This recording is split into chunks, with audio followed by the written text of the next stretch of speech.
Hi Stampers, I'm Meg from Loven Stamps, and I have another Tropical Chic stamp set project to share with you featuring the Stamps Mail Club kit for July from my website at lovenstamps.com. And this is our project, so it ties with a little bow on the side, and from the front it looks like a cute little square card, but it is actually a squash album folding card. So here, I'll show you. It opens like this, and then you have all these fun panels to use. So lots and lots of cool applications for this, and then really it's just fun to make it go open and closed all the time. So I will give you tips and tricks for making this, and so you want to grab your Stamps Mail Club packet or supplies, and let's get stamping. Oh, and of course it includes some 6x6 paper crafting hacks. So let's get stamping. So this particular project comes with directions, of course, in your Stamps and Mail Club kit. So you can use those and follow along as you go, or you can just follow the video, whatever makes you happy. So I have a whole mess of fun pieces here, but I'm going to start off with the basis of our squash album. So what you're going to do is you are going to cut papers, and these are cut to 6.5 inches by 6.5 inches. And the reason that I did that is that they fit perfectly with our 6x6 paper hacks. So here's one of my other paper hack cards from earlier, but this one uses 3x3, and so these 3x3 squares are going to fit perfectly in the corners of our squash album folding card. So hooray for paper hacks, right? Okay, so for this, what you're going to do is you're going to fold your paper in half horizontally. Okay, you're going to fold your paper in half vertically. Then you're going to fold your paper in half diagonally, and that diagonal should go the opposite direction than your horizontal and vertical folds. So then all you have to do is bring those two corners, you can grab it like you're, I don't know, playing Ring Around the Rosie or something, bring them together and push down, and you have your super perfect squash album shape. So you get to see it 2 more times. If it helps, I've scored at 3 inches and 3 inches. And my favorite scoring tool for this is the Stampin' or Simply Scored board. And so you score, you're going to fold in half horizontally, fold in half vertically, and then you're going to fold diagonally in half the opposite direction, and grab your 2 edges, play Ring Around the Rosie, and pop it down, and there's your second little, I don't know, like little Pac-Man shape or something. I think my son likes to do origami, and they have a name for that particular shape, but I don't remember what it is. So, all right, last one, and then play Ring Around the Rosie, bring those to center, and you're good. Okay, so this now is the basis for our album. So what I'm going to do is I'm going to start out here with my last one. Try not to get these inked in the meantime. And I'm going to pop some tear tape on, and you can use more or less tear tape as makes you happy. So I'm going to push that down, peel that off, and then my Granny Apple Green fits right here, sort of on the diagonal, into that space. And you want to make sure that you don't overlap the score lines. Okay, you want to keep it square, but you don't want to go past the scoring crack. Okay, because if you do, oh, and I just totally messed that up. Okay, if you do go past the scoring crack, then you're going to have a problem. So if this happens to you, don't panic, okay? Because we know that tear tape is strong. It's not going to undo. But what I should have done was put the second one so that the diagonal folds go down instead of up. So now I'm going to reverse my folds. So da-da-da, da-da-da, and then these go this way. So it actually is like a reverse. Okay. All right, because we need them to go like this. So I can show you that again, but it's all stuck down now. So basically, on this middle, the second one, you want your diagonals to go down. So diagonals up, diagonals down, and then the third one goes diagonals up again, okay? If you get your center one done and you're like, oh shoot, the diagonals are pointed up, then no problem, just reverse the folds like I did just there, and it will all be okay. See? I'm still going. All right, and then our last one is, if it makes you feel better, when I did my sample for the photography and so forth, I did the same thing. I folded it backwards, so whatever. You know how it goes. All right, so I've got this last one here, and again, you want to make sure that your diagonals are pointed the correct direction, and then attach that, and then we have our base. Okay, so the next thing that's part of this is from our cute little ribbon packet and so forth. The other thing you're going to need is those two sequins from the first Stamps in the Mail Club project. So hang on to those. And then look at all these 3x3 papers from our 6x6 paper hacks. So I just cut them into quarters, and I needed 4 for the inside and 1 for the front. So I'm going to grab this one here. Now this is going to go ahead and stick down, but before I do that, I want to show you our ribbon. So this is about 22 inches of ribbon, and I've got my album to open, my card to open this way. So I figured out which one's the front. I'm going to take my 2 ribbon ends, kind of line them up, and now I know where the halfway point is and where I want my front ribbon to fall. I'm going to grab some more tear tape and pop this across here. Now this one you want to be careful because it doesn't cover, that designer paper doesn't cover the whole thing. It leaves a 1/4 inch mat to give us a cool layered look. So don't bring your tear tape beyond the 3-inch point. So, alright, so I pulled those off, and then I'm going to take this and just layer it down. And you definitely want to use that tear tape in there so that you have a nice strong bond here, because this is the part, of course, that's going to, people are going to, you know, pull on or whatever as they're playing with your super cool card. Alright, so other pieces here. For our front, we have 2 die cuts to stamp on, and we have a greeting here. And so I'm going to grab those pieces. I'll set this aside and try not to drop it in my ink. Eek.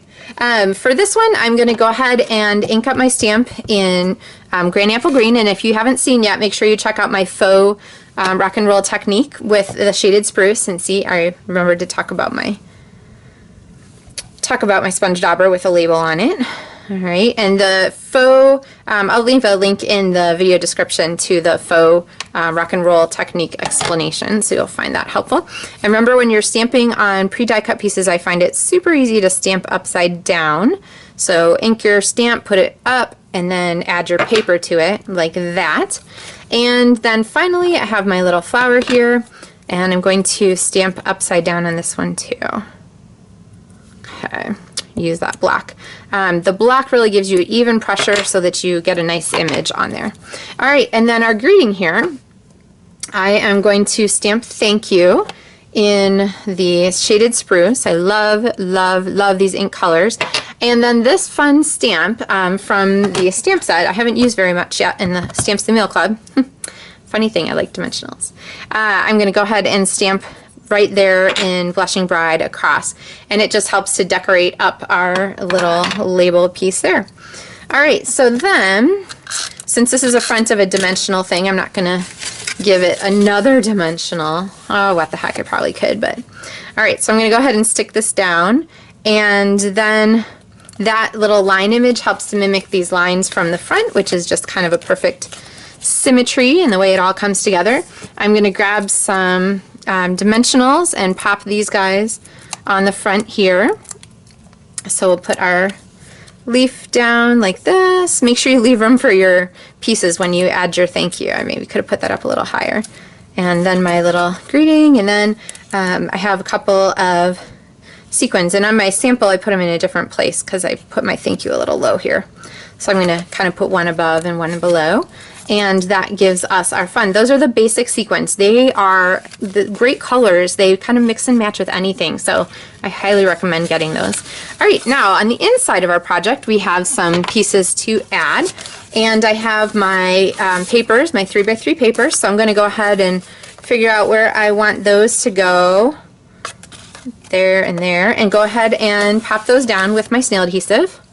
And once those are all secured, then I'm going to go back and add my greeting. So I have these pieces here. So I have a couple of circles, and I'm going to use, let's see, I think the green side of this one and the pink side of this one. So, okay, adhesive on this side and this side. Do you ever do that? Put adhesive on a paper and then go, ah, shoot, that was the wrong side. Okay, so this one I'm going to put here because it's a nice contrast, and this one I'm going to put up here also as a nice contrast. And then we have our greeting here, which is going to go in the strip, and I have my Granny Apple Green. So I have a couple pieces here. I have this Love and Thanks, which actually I'm going to trim off that part right there. And then I have this one, which is You're the Greatest, and I'm going to put that here at this end because that one I'm going to trim. So let's go ahead and I'll show you how I did my quick trimming for these greetings. This one's a little on the crooked side, so I'm going to go ahead and trim that. Can't tell if it looks more crooked or less crooked. No, nope, it's good. And then for this one, I'm going to take With Much and separate it from Love and Thanks, because the With Much Love and Thanks is just a little too wide to fit on our card. So this is a great trick to remember when you have a stamp in a format that isn't quite the way you want it for your project. Just think about trimming the greeting and using little bits and pieces here and there. You could also go ahead and ink with your markers and then have different pieces show. But this is another good possibility. So, oops, paper floating around everywhere.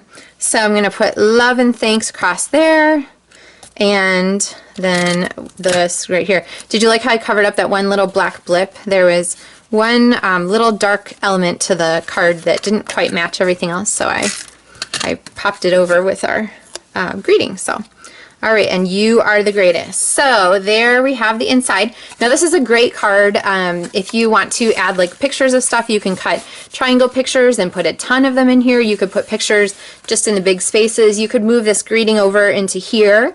If you wanted to put pictures here on these mats, there's lots of good possibilities. And this is also a great card if you have like lots of people who want to sign something. So we're just going to fold this baby up, and then you can tie a little bow at the corner and you are all set. So another 6x6 paper crafting hack. I just love it when there are like those ideas where you go, oh my gosh, why didn't I think of that? And this also gives you a really good reason to cut into your designer series paper so that it doesn't just sit and accumulate. Use your stash. It's really pretty and you're going to be happy. So 6x6 paper hacks. There's 3x3s, which I used on this project as well as that note card project. There is the 2x4 paper hack, which I used here on this gatefold card, or tag fold card, sorry. Tag front card, and also a 3x3 square. And then finally we had like the idea of just cutting it into circles, and this used on this focal point card. So again, so many fun ways to use the Tropical Escape papers. If you would like to request your own Stamps the Mail Club kit, make sure you do so at my website, lovenstamps.com. I'd love to stamp with you by mail, and the kit comes with everything included, with printed directions, just all kinds of fun stuff. Finally, I just wanted to tell you that some of the projects that I showed, namely mostly this one and this one, were based on designs that came from a Demonstrator publication that we get, a Stampin' Up! Demonstrator one that comes from the company. And I adapted their card designs because I just couldn't come up with anything original at that particular moment in time. But they're pretty, this one's pretty different colors, different stamps. This one's just a different format. Their card ratio was different. So it's a good reminder to tell you that if you're interested in becoming a demonstrator, there's a really great special this month, and that includes the starter kit, which is always $99 and includes $125 of product of your choice. But this month, in July only, you also get a set of 10 ink pads. So that's 10 of these new fabulous classic Stampin' pads. So you pick out which family you want. So you could pick the brights or the subtles. If you're a fall person, you might want to go with the regals, or you could pick the in colors or the neutrals, whatever you'll use best. So I had a fun discussion on my Facebook, my Loven Stamps Facebook page about what color family people would like most. So you can look for more information about that on my website at lovenstamps.com. You can request a Stamps the Mail Club kit, and I look forward to sharing more projects with you soon. And thank you so much for watching. Happy stamping!